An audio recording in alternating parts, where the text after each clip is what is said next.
On a quiet weekend morning, he stepped outside like it was just another ordinary day. He was supposed to go to a school event, be home by dinner, and move on with the life he was steadily building. But somewhere between his front door and the place he never reached, the world lost track of him. By nightfall, the silence he left behind felt heavier than anyone could explain, and the questions had only just begun. There are streets that feel like they pause in the early morning, before engines start, before radios crackle on, before the day fully wakes up. In Shreveport, during the early 1970s, Lola Lane carried that kind of hush. The houses were close enough for porch greetings, but spaced just far enough that every family kept its own private rhythm. It had the comfort of a small town, even as the city around it continued to expand. Kids knew which yards could be cut through, which dogs only barked for show, and which windows belonged to people who always waved back. In one of those homes lived the Yeagers. Betty, a single mother who worked long hours to keep life steady, her oldest son, David, and the younger boy, Steve, who trailed behind his brother like a second shadow. Their house was simple and lived in, the kind where shoes collected by the back door, and books wandered from room to room because once David opened one, he rarely set it down. The heart of the home was uncomplicated. A mother doing her best, and two brothers growing up within the quiet safety she tried to provide. At 17, David had a softness about him. He wasn't the kind of teenager who filled a room with noise. Teachers called him considerate. Friends described him as polite. He was heavier set than many boys his age, giving him a grounded, unhurried presence, like someone who moved through life at his own pace. His dark hair was neatly parted, and it would sometimes slip forward into his eyes whenever he leaned over a book. People from the debate team remembered how he'd push his glasses up the bridge of his nose before speaking, a small habit that somehow became part of his quiet charm. Books were where he felt most at home. History, poetry, worn library copies with cracked spines. He admired people who changed the world through thought, not volume. That was part of why he loved debate. It gave him space to speak in a way he didn't always do in everyday conversation. He never raised his voice, even when he cared deeply about the point he was making. But his steady logic had a way of catching people off guard. Once, his coach told Betty that David had a patient kind of intelligence, the kind you might not notice right away, but you never forgot once you did. Home life carried the same gentle tone. Betty's shifts were long and exhausting, but she always made time to ask about her boys' days. Dinner was usually something plain: beans, cornbread, baked chicken, but what mattered most were the quiet conversations around the table. Steve would spill stories about school and friends. David talked less, but when he spoke, he meant every word. When Betty asked about the future, he would only shrug, smile a little, and say he wanted college, maybe history, maybe teaching someday. Nothing flashy, nothing loud, just a dream that fit him perfectly. That winter, David had started seeing a girl. Her name wasn't mentioned much, partly because David wasn't the type to share everything, and partly because young feelings can feel too fragile to say out loud.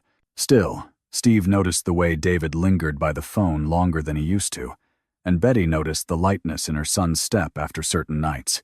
There's a particular kind of brightness teenagers carry when graduation is close, when the future feels like it's waiting just beyond the next corner, and David held that brightness quietly, like something delicate. He also treasured his senior ring, a small symbol of how close he was to finishing the journey. Every night, he took it off and placed it in the same spot on his dresser, lined up carefully beside his watch and wallet.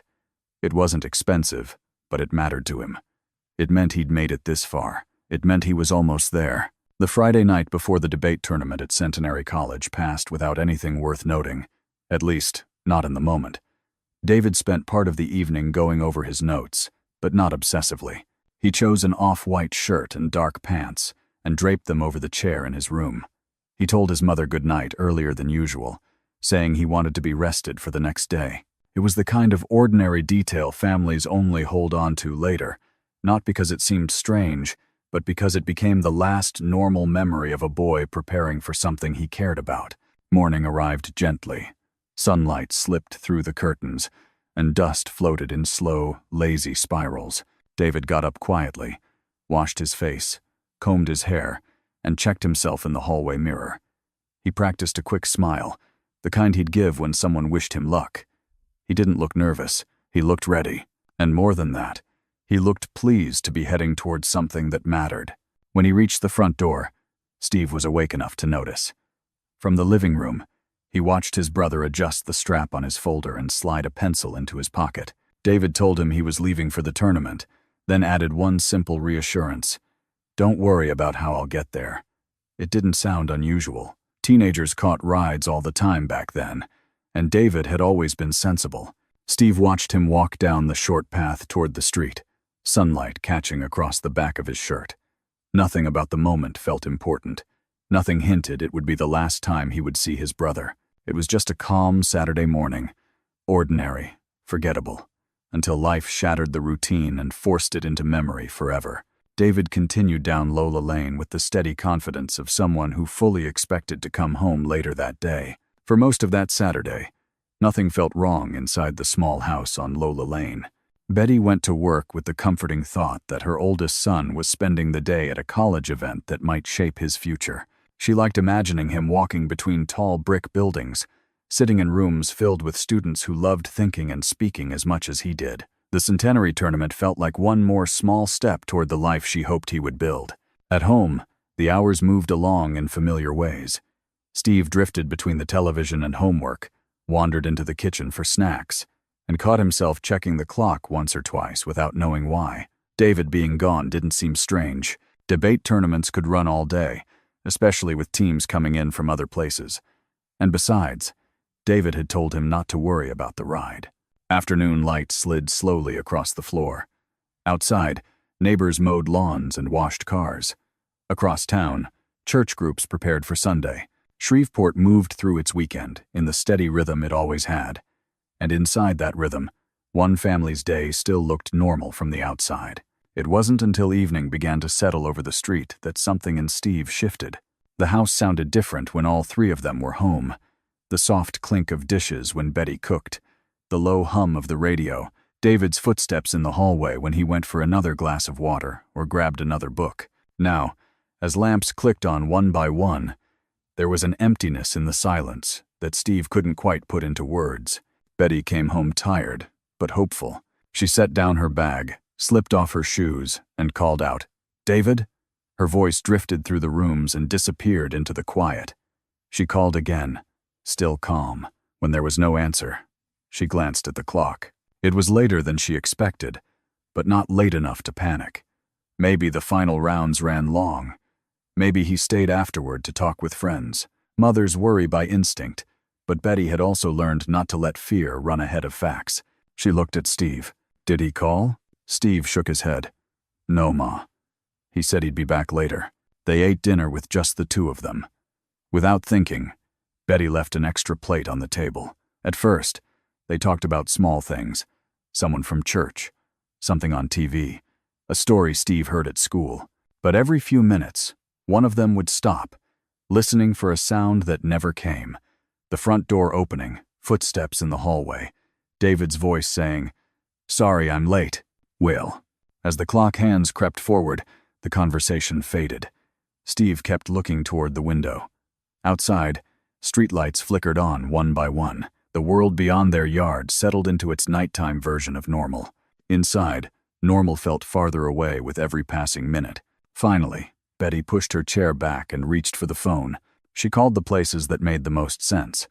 A few students from the debate team, then the coach, using a number scribbled on a piece of paper David had brought home. More than once, she apologized for calling so late before rushing through the same explanation. David left for the tournament that morning and still hadn't come home. Had anyone seen him? Had he gone somewhere afterward with the group?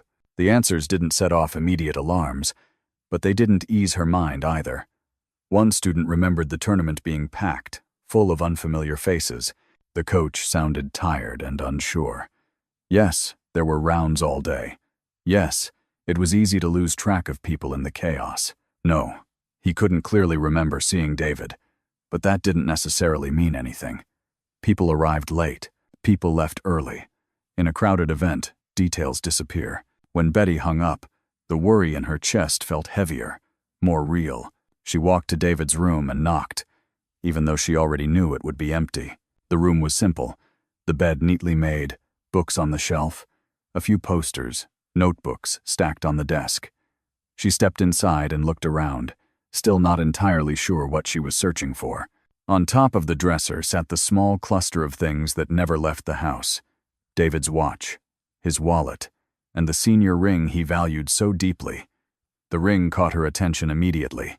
She remembered how proud he'd been when he first slipped it on, how he showed it to her with a shy kind of happiness. He didn't always wear it to school because he was afraid of losing it, but important days were different. A debate tournament at a college felt exactly like the kind of day he would have marked with that ring. And yet, there it was, sitting in the exact spot where he'd placed it the night before. Betty reached out and touched the metal. It was cool beneath her fingertips. Her stomach tightened, and she couldn't fully explain why. It wasn't proof of anything, not by itself, but to a mother who knew her son's habits, it felt like a puzzle piece that didn't belong where it was, if this was only a day that had simply run late. She opened the top drawer, folded clothes, a few notes, an envelope with his bank book. The balance was small, the careful savings of a responsible teenager, untouched. There was no packed bag, no missing jacket, no sign that he'd planned to be gone longer than a single day. Everything in the room said the same thing. David had left that morning expecting to come home by nightfall. Back in the living room, Betty and Steve shared a look, one neither of them wanted to name out loud. It was time to call the police. The officer on the line listened carefully, his voice carrying that blend of practiced calm and tired familiarity. Teenagers disappeared, he told her, more often than most families ever imagined. Many of them showed up again within a day or two, offering explanations that only made sense in their own heads. Then came the standard questions, the ones asked in nearly every case. Had David ever taken off before? Was there tension at home? Had he mentioned wanting to leave, feeling trapped, feeling unhappy? Betty answered without hesitation. No, David had never run away. No, there hadn't been any serious arguments. Yes, he had the normal worries of a boy his age, school and growing up and the pressure of the future, but nothing that suggested he was preparing to vanish from his life entirely. They wrote down the details: his height, his build, the color of his hair and eyes, what he'd worn that morning. They recorded the time he left, the destination he named. They told her they would put the information out, that they would watch for him. When Betty hung up, she felt two things at once: relief and something close to helplessness. She had done what a mother was supposed to do, and yet the house still felt wrong, balanced between hope and a fear no one wanted to speak aloud. There is a certain kind of quiet that settles in when someone is missing, one that clings to ordinary objects, that presses into the corners of a room until even familiar walls feel unfamiliar. Steve turned on the television, but the sound was too sharp, too loud against the silence. He switched it off and drifted into the kitchen, where his mother stood motionless, staring up at the clock above the sink. They didn't talk much. There wasn't anything left to say. Later that night, another call was made, this time from the police station to someone connected to the Centenary College event. They needed to confirm a simple thing. Had the boy from Lola Lane signed in that morning? It was routine. A quick administrative check, the kind of question asked countless times in situations like this. The response, when it arrived, came quietly and landed like a weight. No one could locate his name on any list.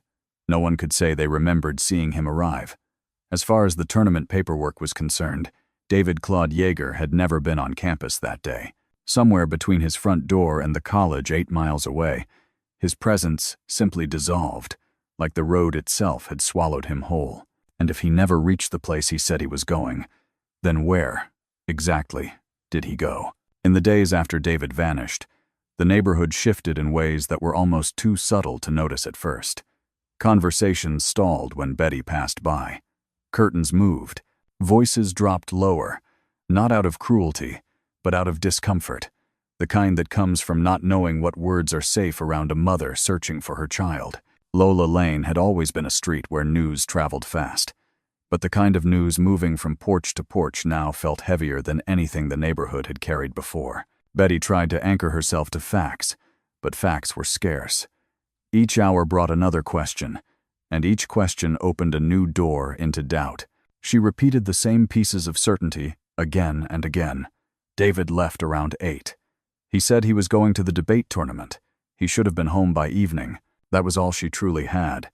And even those simple points began to feel thinner as the days dragged on. People offered theories because people can't stand empty spaces. Some neighbors meant well, arriving with warm food and soft encouragement. Others slipped too easily into speculation.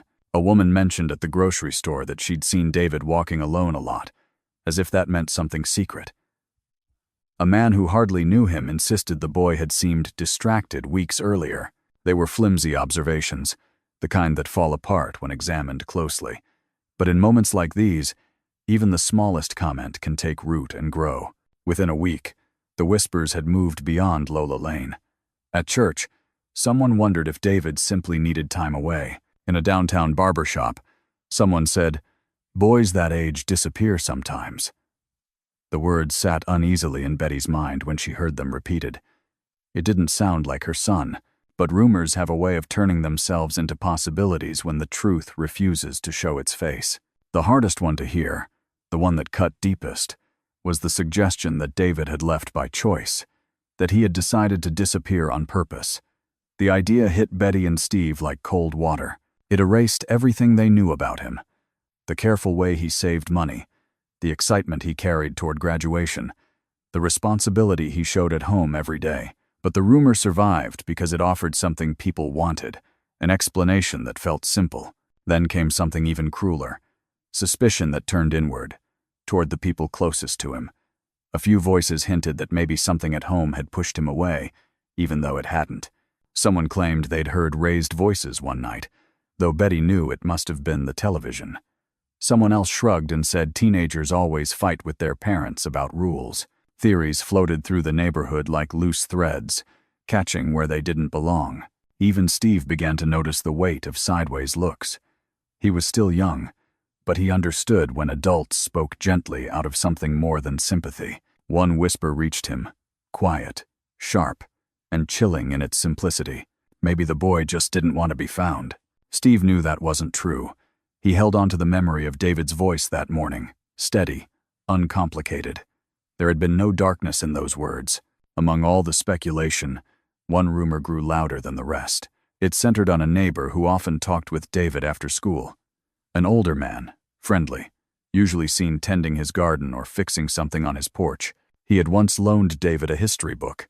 Now, with no evidence and no reason, people began wondering if that kindness had been something else. The man heard the talk. He stopped working outside during the day.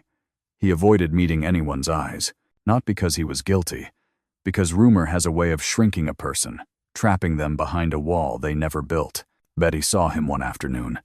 He raised a hand in greeting, but it shook just slightly. In that moment, she realized how easily a community searching for answers can cast shadows in the wrong places. She found herself apologizing to him, despite never accusing him, simply because she could feel the loneliness tightening around his life. But the rumor that carried the most weight, the one that would quietly steer the investigation, arrived 2 months after David disappeared, in the form of a phone call. The caller was a teenage girl named Kathy. She said she'd seen someone who looked exactly like David, sitting alone on a bench in Columbia Park. According to her, he told her he was living in Natchitoches and planned to head toward the coast. The details painted a picture that was both hopeful and confusing. It suggested independence, intention, a glimpse of David alive somewhere in the world. And yet, it didn't sound like him. The boy in Kathy's story felt unfamiliar, distant, restless, already turned into someone else. Betty listened to every word, wanting desperately to believe her son was safe. But she also knew David. She knew his steady nature. She knew how much he valued home, school, and the future he'd been building. Nothing in her heart could match the boy she raised to the boy described in that call. Still, the police logged the report, and whether they admitted it or not, it seemed to pull them further toward one conclusion: that David had walked away. The possibility of foul play dimmed in their minds. Kathy's story filled the empty spaces in the timeline, and empty spaces are uncomfortable for investigators to leave untouched. For the Yeagers, though, the call didn't bring peace. It only brought more questions. Steve replayed the image over and over, trying to picture his brother sitting alone on a park bench miles away, trying to imagine the conversation, the reasons, the choices. None of it fit. None of it felt real. The truth, like many truths, arrived quietly. Years later, the family would learn that another young man, close in age, with the same name and similar features, had been attending a university in Natchitoches during that time. It was entirely possible Kathy had seen him instead. Her memory, offered sincerely, may have simply attached itself to the wrong person at the wrong moment. But in the spring of 1971, no one knew that. All they knew was this. One uncertain phone call had nudged the search in a different direction. One rumor had dulled the urgency, and one neighborhood, once warm and familiar, began to feel like a place where echoes traveled farther than truth. For Betty and Steve, the hardest part wasn't the doubt from strangers. It was the slow realization that they might be the only ones still holding on to the belief that something unexpected had happened on David's way to the college. Something that had nothing to do with running away. Something they couldn't yet name. Time reshapes a family's world without ever announcing itself. It slips in quietly, settling into spaces where certainty used to live. In the months after David disappeared, the Yeager home began to hold a stillness that didn't belong there. What began as temporary fear slowly hardened into something deeper, something neither Betty nor Steve could define. It wasn't acceptance.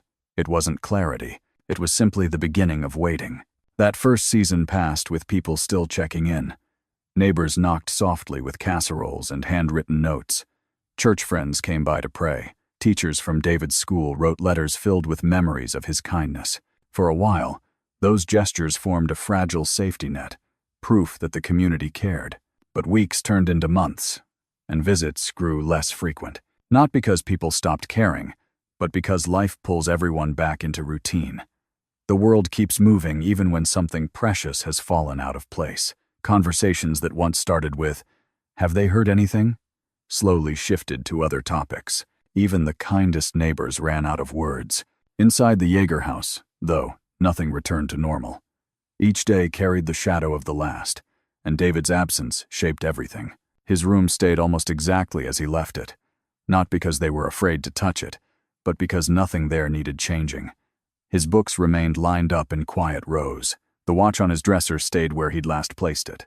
The senior ring still sat in its usual corner, a small circle of metal holding the weight of an entire life. Steve grew taller that year, the way boys do, but it often felt like he was growing into a world that had lost some of its light. He missed the way David helped with homework, the way he listened patiently to small problems that mattered to a younger brother. Some nights, Steve imagined hearing footsteps in the hallway, footsteps he knew belonged only to memory. He didn't mention it, but Betty noticed anyway, in the way he hesitated before turning off the hall light, in the way he lingered near the window at dusk. Betty carried her grief differently. She moved through her days with strength born from necessity, not peace. She kept going to work, kept paying bills, kept making dinner for the son who was still there. But anyone who looked closely could see the effort beneath it all. There is a specific kind of weight a parent carries when they are searching the air for signs that never come. And then, quietly, without anyone understanding its importance, came the discovery that would one day shift the future of the case. When Betty asked police for updates, she received a standard report summarizing the early investigation. It included David's description, what he'd worn, and the official date he was recorded as missing, February 7, 1971. At the time, Betty didn't question it. The idea that something as basic as a date could be wrong felt impossible. Official paperwork was supposed to be solid ground, something dependable when everything else felt unstable. But as time passed, small doubts began to surface. She remembered the way the air felt that morning. She remembered early spring blooms. She remembered that the debate tournament was always held in March. Quietly, she wondered if anyone else noticed the mismatch.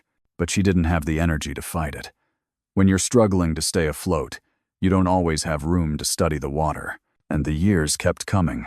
At first, every holiday felt incomplete. The Christmas tree looked too full for the number of gifts beneath it. Thanksgiving felt like it was missing a seat. Even ordinary days, Mondays, Thursdays, the start of a new school year, had a way of reminding them of the absence living in the house. The world outside looked the same, but inside, something was off, like a song missing its final note. By the 5th year, the police file had mostly gone quiet. Tips slowed, then stopped. Leads that once seemed promising now sat in folders collecting dust. David's photograph remained on record, but nothing new arrived. To the department, it became one case among many. To the Yeagers, it was the only one that mattered. Some nights, Betty sat alone in David's room, running her fingers along the spine of one of his history books. She found small comfort in the notes he'd written in the margins, questions, thoughts, small pieces of who he was. It reminded her that he had been real, that his presence once filled these walls. She held on to those moments not because they gave answers, but because they brought him close, if only for a breath. There were times the family considered turning to places they never would have before. A friend suggested someone who could sense things. Another recommended placing one of David's belongings under a pillow and praying for a dream that might point the way. They were desperate acts, but also acts of love. When logic fails, people reach for whatever fragments of hope they can still hold. Steve remembered one afternoon when his mother received a letter from a stranger claiming they'd seen David. The description was vague, the location unclear, but Betty read it with shaking hands. For a few minutes, her eyes held a spark that had been gone for too long. The lead went nowhere, but the moment stayed with Steve. It showed him how even the smallest possibility could light something inside a person who had spent too long in the dark. And through it all, one detail from the early days remained tucked away, untouched, almost forgotten. A newspaper clipping saved casually by a relative named Kelly slipped into a box of old papers. It announced a debate tournament at Centenary College, scheduled for March 4-6, 1971. At the time, it seemed like nothing, just another piece of family history. No one could have guessed that one small clipping would someday crack open a door that had been closed for decades. But that moment hadn't arrived yet. For now, the Yeagers had only memories, questions, and a silence that deepened year by year. And still, somewhere beneath it all, something stubborn remained. A thin thread of hope, stretched but unbroken, waiting for the day a forgotten detail would rise to the surface and change everything. For a long time, the case felt frozen. Not frozen in the sense of being forgotten, but frozen the way a river freezes in winter, with the current still moving underneath, waiting for something, anything, to break the ice. The Yeager family never stopped thinking about David, even in the years when nothing new came. No calls, no letters, no signs. Life demanded forward steps, and they took them. But the question of what happened that Saturday morning never loosened its grip. As the years moved forward, Steve grew into a man, carrying his brother's memory like a quiet light he never let go out. Betty grew older too, her strength written into the lines on her face, lines that spoke not only of grief, but of survival. Friends relocated, neighbors changed, the city expanded and reshaped itself. And through all of it, David's room stayed almost exactly the same, not because anyone refused to face the truth, but because that room had become a small museum of who he had been. After Betty passed away, the duty of holding the story together fell to Steve and a cousin named Kelly. Kelly had always been a keeper of things: birthday cards, report cards, old photographs, clippings folded carefully and saved for reasons no one questioned. When she learned the police still considered David's case open but inactive, something inside her shifted. She wanted to collect every mention, every article, every scrap of paper that ever carried his name, like assembling the pieces might reveal a picture that had been hidden all along. One afternoon, surrounded by dusty boxes in her attic, she came across an envelope with worn, fading edges. Inside were newspaper clippings from 1971, yellowed with age. Most were small items from local papers, brief updates, community notes, tiny reminders that people once talked about the disappearance out loud. But one clipping stood apart.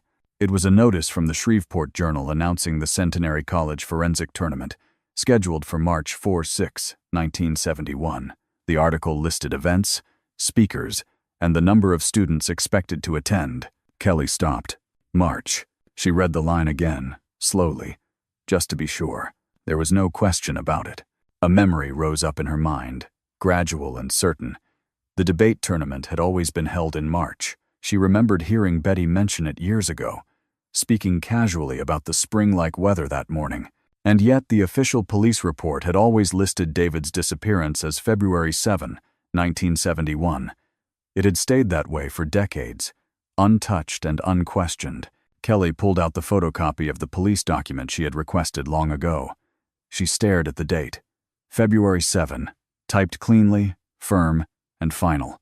But beneath it, in the faint handwriting from the original responding officer, the month looked blurred, almost like a 3 that had been mistaken for a 2, or a 2 that had been overwritten by something else. A hairline fracture formed in the ice. She leaned back and let the meaning settle into her chest. If the date was wrong, then everything built on it was wrong too. Every search, every anniversary, every entry in missing person databases. Anyone trying to remember that weekend would have been reaching for the wrong month. Anyone who attended the tournament and wondered if they'd seen David would search their memory for February, only to say no, because nothing happened in February. A quiet urgency filled her, not the rush of excitement, but something steadier, something rooted in the understanding that the story might not be as finished as it had seemed. She called Steve, her voice controlled, but carrying a weight he could hear immediately. "There's something here," she told him. "The date doesn't match. It never matched." Steve didn't speak right away. For more than 50 years, his family had trusted the report as fact. They had never imagined something so basic could be wrong. Now, the thought that the entire foundation of the search had shifted left him feeling both hopeful and unsteady, as if the ground beneath him had quietly moved. "What does it mean?" he finally asked. "It means," Kelly said softly, "the trail might not be as cold as we thought. It means the right people might remember something after all." Well, Kelly gathered everything, newspaper clippings, copies of the report, her handwritten notes, and organized them carefully. The next morning, she carried the stack into the Shreveport Police Department. She spoke calmly, laying out each piece of information with the same patience she always associated with David. The officers listened at first with polite attention, then with a growing focus. One detective leaned in, studying the 2 dates side by side. "This is significant," he admitted. "If this is accurate, it changes the entire framework." Kelly didn't push. She didn't dramatize it. She only said, "If something as simple as the date can be wrong, imagine what else we might have missed." In the weeks that followed, the department began going through the old file again with fresh eyes. They requested updated records from schools and archives. They compared weather reports, tournament schedules, attendance logs. They contacted organizations that specialize in long-term missing cases.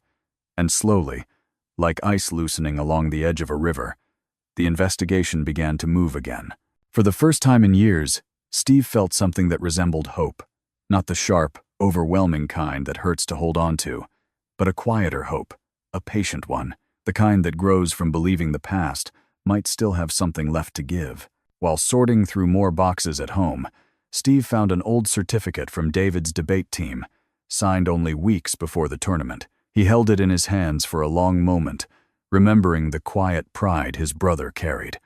That memory steadied him. It reminded him that truth isn't always uncovered through grand revelations, but through small, stubborn details that refuse to disappear. Elsewhere, Kelly began sharing what she'd discovered with groups that supported families of the missing. To her surprise, people responded with warmth, offering advice, connection, and stories of their own. Some belonged to families who had waited just as long, who understood the strange mix of endurance and uncertainty that comes from living without answers. It made Kelly feel less alone, and it made the mission feel bigger than a single case. The change was subtle, but undeniable. After years of silence, the way forward was no longer sealed shut. A date, just a date, had cracked open a door, and with that door finally open, the next chapter was ready to begin. The chapter where old timelines would be rebuilt. Familiar roads would be looked at differently, and the morning David stepped out of his house could finally be seen under the light of the correct day. What no one could know yet was whether this new clarity would lead the Yeagers closer to an answer, or pull them deeper into the mystery that had followed them for so long. Once the correct date was restored, something quiet but powerful shifted. A case that had been dormant for decades found its pulse again. A new generation of detectives reviewed the documents with fresh eyes, free from the assumptions that had hardened over time. They didn't carry the old rumors. They didn't carry the weight of past conclusions.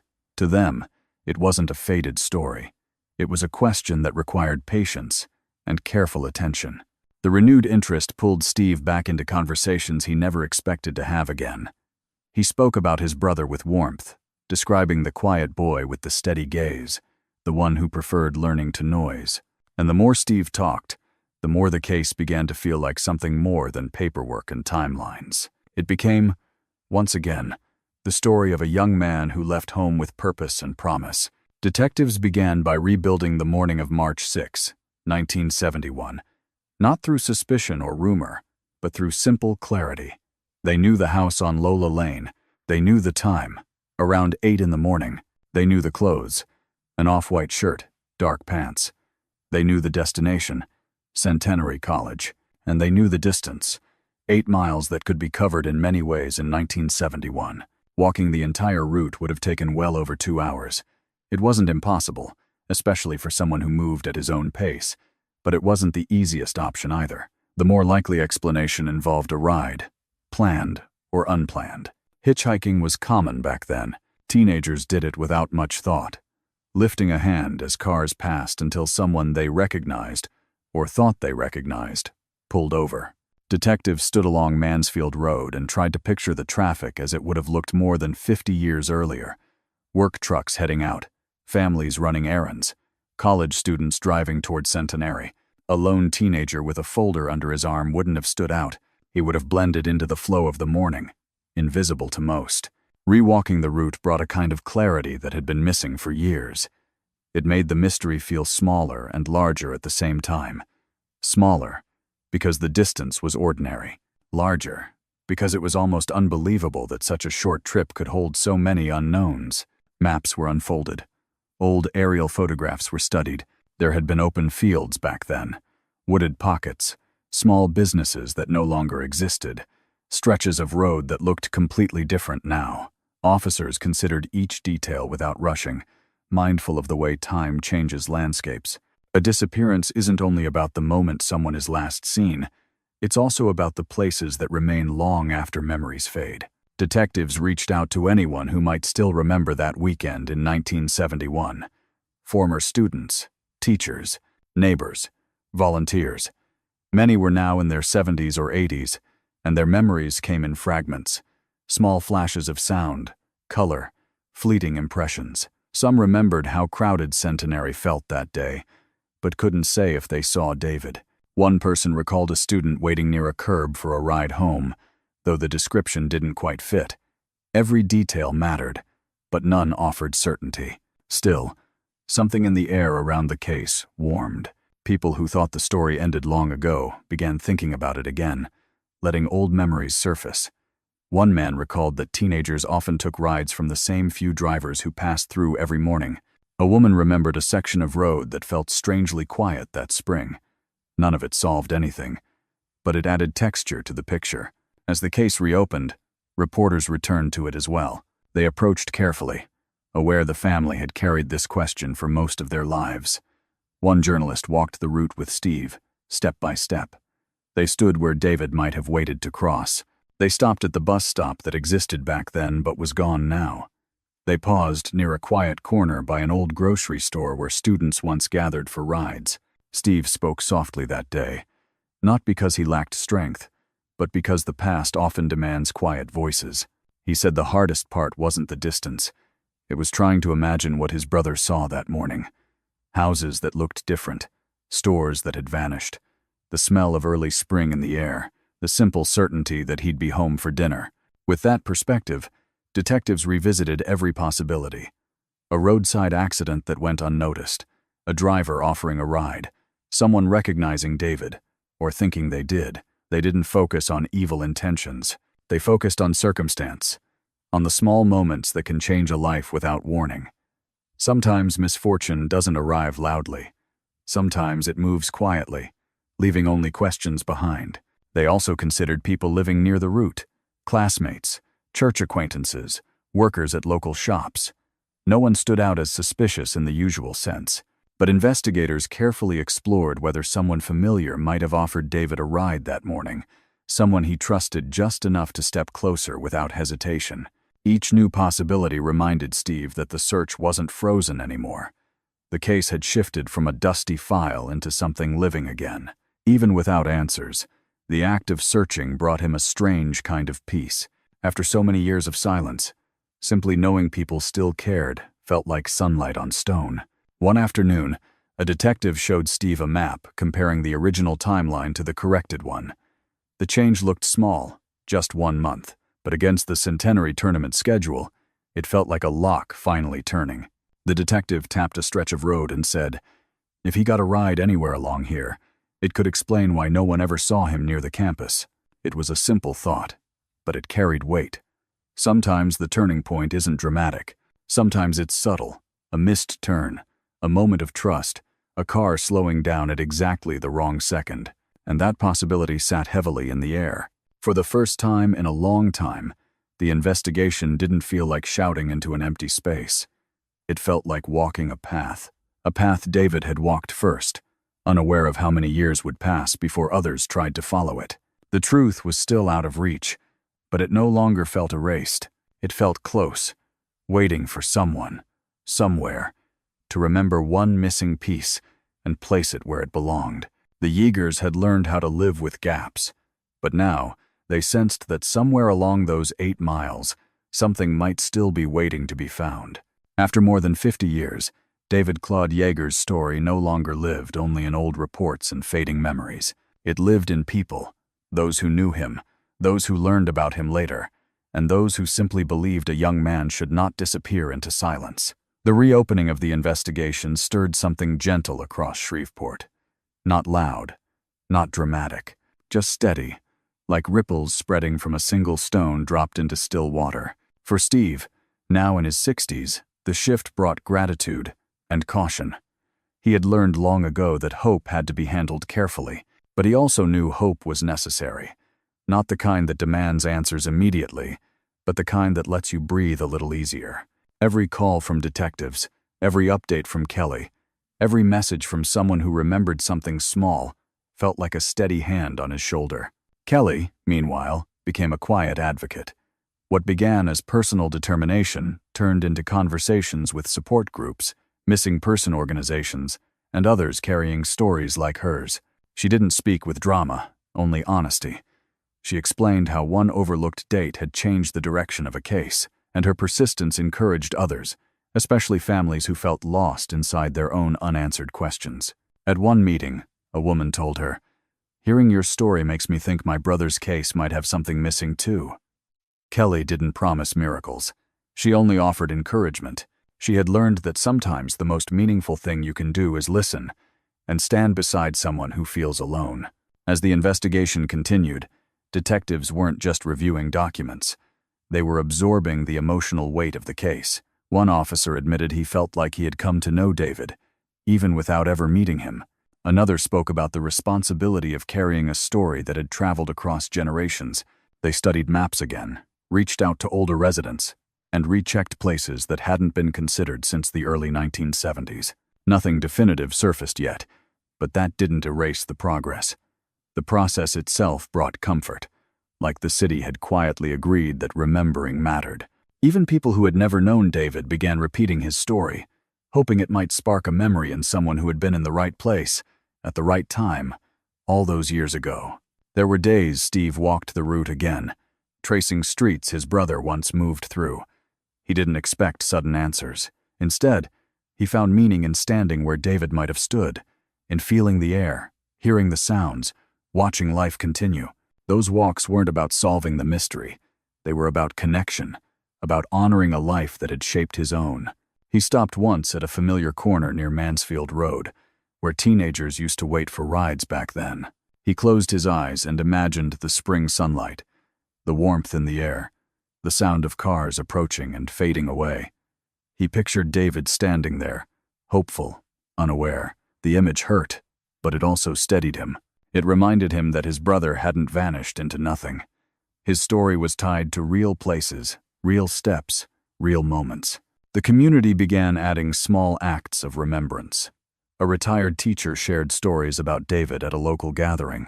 A former debate student wrote to Steve, saying he still remembered David's calm presence during practice. At church, someone lit a candle one Sunday and quietly spoke his name. Even the smallest gestures felt like threads being woven into something stronger than grief. There was also the growing belief that modern tools might help. Technology had advanced in ways no one in 1971 could have imagined. Digital archives, mapping, new methods of reaching witnesses. Detectives explained gently that while nothing could be promised, old ground could now be searched in new ways. Each year brought improvements that uncovered truths once believed lost, and each improvement carried the possibility of shedding light on cases like David's. Steve took comfort in that. The world had changed so much since the morning his brother walked out the door. The tools available now were beyond anything early investigators could have dreamed of, and as long as the case stayed open, so did the possibility of answers. But perhaps the most meaningful change wasn't technological. It was watching David's story return to people's hearts. A disappearance can fade from public attention over time, but once the correct date was found and shared, it did more than fix a timeline. It reminded people that details matter, that memories matter, that every life deserves the dignity of being remembered. One afternoon, Steve visited the cemetery where his mother rested. He spoke aloud as if she could hear him, telling her about the renewed effort, about Kelly's determination, about the way the community had started to care again. He told her David wasn't forgotten, that his name had returned to conversations, prayers, and new attempts at truth. "I think you'd be proud," he whispered, placing his hand against the cool stone. "Not just of what we might find, but of how many people still care." 25. As he walked away, the sun dipped low, casting a soft glow across the grass. And he realized then that hope takes many shapes. Sometimes it's a breakthrough, sometimes it's a clue, and sometimes it's simply knowing the circle of people who remember has grown wider. David's story didn't end the day he disappeared. It continued in every person who searched, listened, or spoke his name. It continued in detectives who refused to close the file. It continued in Kelly's careful collecting, and in Steve's steady endurance. And in that continuation, there is a message that reaches beyond one family, beyond Shreveport, beyond time. Answers don't always come quickly, but remembering someone, carrying their story forward, and staying open to the possibility of truth, those are acts of love that never lose their meaning. Somewhere, inside an old memory, inside a forgotten detail, inside a piece of information that hasn't surfaced yet, the missing part of David's story may still be waiting. Stories like David's remind us that time doesn't erase what matters. And if you'd like to stay with us as we continue exploring stories of unanswered questions, resilience, and the quiet strength of families who refuse to stop hoping, you're warmly invited to subscribe to this channel. Your support helps keep these voices, and the lessons they carry, alive.